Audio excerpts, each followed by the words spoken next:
سیلی بھائی، اگلا سوال ہے کہ رمضان المبارک میں ٹی وی چینلز میں سحری اور افطاری کی نشریات میں جو بے حیائی کا طوفان بدتمیزی برپا ہوتا ہے، اسلام آباد ہائی کورٹ کے ایکس جسٹس جناب شوکت عزیز صدیقی صاحب نے اس کا نوٹس بھی لیا تھا، لیکن سپریم کورٹ میں جا کر چینلز کی جانب سے سٹے لے لیا گیا۔ اس حوالے سے عوام الناس اور خصوصاً حکومت وقت کی کیا ذمہ داری ہے؟ بہت بڑی ذمہ داری ہے جی ان کے اوپر۔ یہ جسٹس شوکت صدیقی صاحب کی عدالت میں جب یہ کیس لگا ہوا تھا نا، بائی چانس میں اپنے ایک کیس کے سلسلے میں اس وقت کورٹ روم میں موجود تھا، اور یہ جو اس وقت ایک عذاب بن کے ہماری نوجوان نسل کے اوپر یہ ایک پروگرام نازل ہوا ہے نا، جیتو پاکستان، اس حوالے سے کہ رمضان کے کریٹیکل ٹائمنگ میں وہ پروگرام چلا دیتے ہیں اور اس سے کوئی کسی کو فائدہ نہیں ہو رہا۔ وہ نیلام گھر لگتا تھا طارق عزیز شو، اس میں تو پھر بھی کسی کو علم حاصل ہوتا تھا۔ یہ تو تکے سکھا رہے ہیں کہ بتاؤ اس میں کیا ہے، اس میں کیا ہے۔ کوئی پوچھیں گے جی یار امریکہ کا کیپٹل سٹی کیا ہے، اور سعودیہ کا کیپٹل سٹی کون سا ہے، مدینہ شریف میں کون کون سی فصلیں اگتی ہیں، یہ سوالوں تو چل کسی کے علم میں بھی اضافہ ہو جو ہم بچپن میں دیکھا کرتے تھے۔ یہ کون سے تکے ہیں جی اس میں سے اتنے گولڈ نکلے اور یہ تماشے لگائے ہوئے۔ تو اس کا جو پروگرام کا ہوسٹ ہے نا، اس کی خوب کلاس لی شوکت صدیقی صاحب نے، اور وہ ان کے یعنی ٹی وی چینل کا وہ مالک تو خود نہیں آیا تھا، انہوں نے جو اپنا ریپریزنٹیٹیو، انہوں نے کہا جی یار ایک مہینے کے لیے اگر آپ اپنے اس ہیرو کو چھٹی کرا دیں تو آپ کے چینل پہ کوئی نقصان تو نہیں ہوگا، خدا کے لیے ٹائمنگ بدل دیں۔ انہوں نے کہا اس اوقات میں آپ لوگوں کو قرآن کا کوئی پروگرام چلا دیں، کوئی عربی سکھا دیں، کوئی قرآن ترجمے سے چلا دیں، کوئی قرآن پرونونس کرنا سکھا دیں۔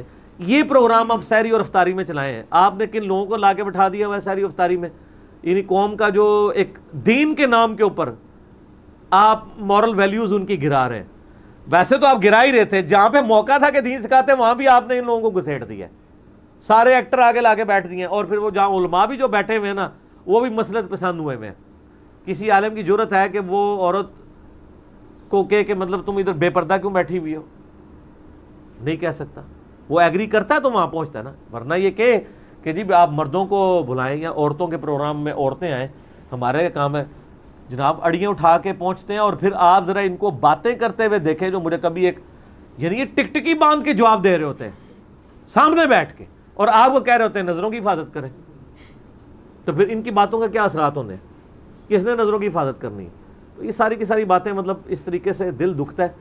رمضان کی نشریات میں گورنمنٹ کا کام ہے کہ وہ نوٹس لے اس طرح کی چیزوں کا، اور یہ بڑی سختی کے ساتھ جب پورنوگرافی کے اوپر آپ کے خلاف ایک آپ سمجھتے ہیں کہ مہم کھڑی کی گئی۔ آپ کو پتہ ہے نا دنیا میں بے حیائی پہ مبنی سائٹ سب سے زیادہ پاکستان میں کھولی جاتی ہیں، اور اس میں بھی فیصل آباد میں۔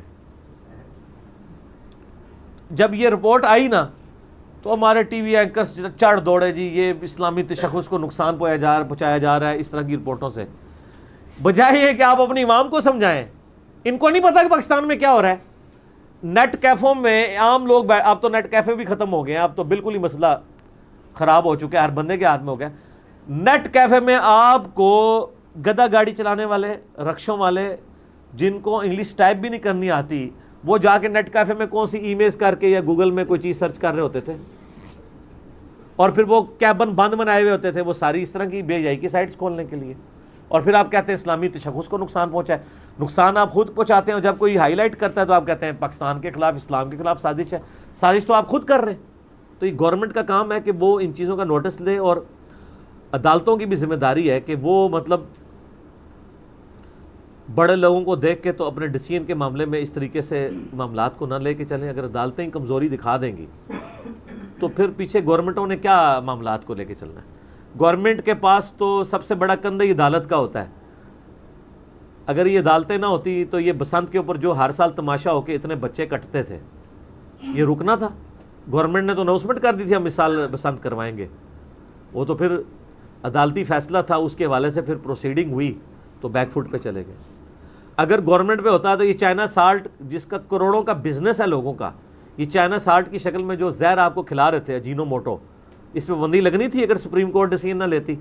آج آپ مارکیٹ میں جائے آپ کو نہیں ملے گا، کسی دکان میں نکلا ہے تو دکان سیل ہو جائے گی، نہیں ملتا۔ اگر عدالتیں نوٹس نہ لیتی تو یہ جو آپ کو زہر والی سیاہی کے اندر آپ کو پکوڑے اور سموسے بیچ رہے تھے اخباری کاغذ میں، یہ رکنے تھے؟ آج آپ دیکھیں سموسوں کی دکانوں پہ، پکوڑوں کی دکانوں پہ آپ کو وائٹ کلر کے کاغذ ملیں گے یا خاکی لفافے، کیونکہ سپریم کورٹ نے پابندی لگا دی کہ وہ جو اخباری کاغذ کے اوپر انک لگتی ہے وہ مضر صحت ہے۔ سپریم کورٹ اگر اپنی ذمہ داری محسوس کرے اور ڈیسیژن لے لے، بسنت کے اوپر بھی سب سے پہلے صدیقی صاحب نے ہی پابندی لگائی تھی نا، دیکھیں یہ ان کے لیے صدقہ جاریہ لکھا گیا ہے، اس کے بعد سے بسنت ختم ہی ہو گئی ہے، ٹھیک ہے نا۔ ہر سال جب بھی کوئی ہوتا ہے نا تو کوئی نہ کوئی واقعہ رپورٹ ہو جاتا ہے، اور اب آپ کو تو پتہ ہے اس دفعہ کیا کچھ ہوا ہے، جنہوں نے چوری چھپے بسنت والا معاملہ کیا نا، تو اس دفعہ تو پولیس والوں نے بڑی سیڑھیاں رکھی ہوئی تھی، دروازہ وہ کھٹکھٹاتے ہی نہیں تھے کسی کا، کیونکہ دروازہ کون کھولتا ہے، سیڑھیاں لگا کے ڈائریکٹ چھت پہ چڑھ کے بچے گرفتار کیے انہوں نے پولیس والوں نے اس دفعہ، کیونکہ وہ کہتے ہیں کل کو بچے مرتے ہیں تو تاریخیں تو ہم کورٹ میں بھگت رہے ہوتے ہیں۔ سب سے زیادہ پولیس کو خوشی ہوئی ہے بسنت کے اوپر بندی لگنے کی، ان کے لیے تو عذاب بنا ہوا تھا۔ شکر ہماری پولیس بھی کسی ڈیسیژن کے اوپر خوشی ہے، ورنہ تو کہتے ہیں ہمارے لیے کام ہی بڑھ جاتا ہے۔ تو وہ جو کام وہ والا بڑھتا تھا، یہ تو جس کے بچے کٹے ہوئے ہیں نا ان سے پوچھیں کہ یہ اس دور کے کیا نقصانات ہیں، اور اللہ کا شکر ہے۔ تو اس طرح سپریم کورٹ کی اور ہائی کورٹس کی ذمہ داری ہے کہ وہ فرنٹ سے لیڈ کریں، اور اب جس طریقے سے یعنی پاکستان میں اس وقت جوڈیشری یعنی پچھلے سمجھ لیں 15 سالوں کے اندر جو ایک ایپیکس کے اوپر پہنچی ہے نا، تو وہ اس بڑے اچھے سٹیٹس میں ہے کہ پاکستان میں اب جوڈیشری کے خلاف کوئی زبان کھولتا نہیں ہے۔ تو اگر وہ اس طرح کے ڈیسیژن ان کے جو دلیر قسم کے جج ہیں دلائل کی روشنی میں لے لیں، تو میرا خیال ہے حکومت کے لیے بھی کوئی پرابلم نہیں ہوگا۔ حکومت بھی ذرا تھوڑی ڈر رہی ہوتی ہے، عدالت کے کندھے پہ رکھ کے وہ معاملات کو لے کے چلتے ہیں۔ تو یہ عدالتیں اس طرح کا ڈیسیژن کریں کہ یہ پاکستان کے آئین میں جو اسلامی تشخص ہے اس کا خیال رکھتے ہوئے یہ جو بے حیائی پہ مبنی پروگرام رمضان کے اندر چلائے جا رہے ہیں، کم از کم رمضان کے اندر تھوڑی بہت یعنی شرم و حیا کریں، ویسے تو پورا سال ہی کریں لیکن رمضان میں تو شیطان قید ہے، تو آپ تھوڑا سا مہربانی کریں کہ آپ کے وہ جو بزرگوار ہیں وہ بھی قید ہیں، آپ بھی تھوڑے دن کے لیے چھٹی پہ چلے جائیں، ٹھیک ہے، ظاہر ہے جی شیطان ہی ان کو گائیڈ کر رہا ہوتا ہے نا، تو تھوڑی سی چھٹی یہ بھی کر لیں۔ اس حوالے سے گورنمنٹ یعنی ڈیسیژن تو بعد میں لے گی، میرے خیال ہے کورٹس کا ہی کام ہے کہ وہ فرنٹ سے لیڈ کرے اور اس طرح کے پروگراموں کے اوپر پابندی لگائی جائے۔ کم از کم رمضان شریف میں ان اوقات میں جو سحری اور افطاری کے ہیں ایسے پروگرام لگائے جائیں جو یعنی بینیفیشری ہوں عوام الناس کے لیے۔ تو میرا تو یہ موقف ہے جی، ہم نے تو اپنا حق ادا کر دیا گفتگو کر کے۔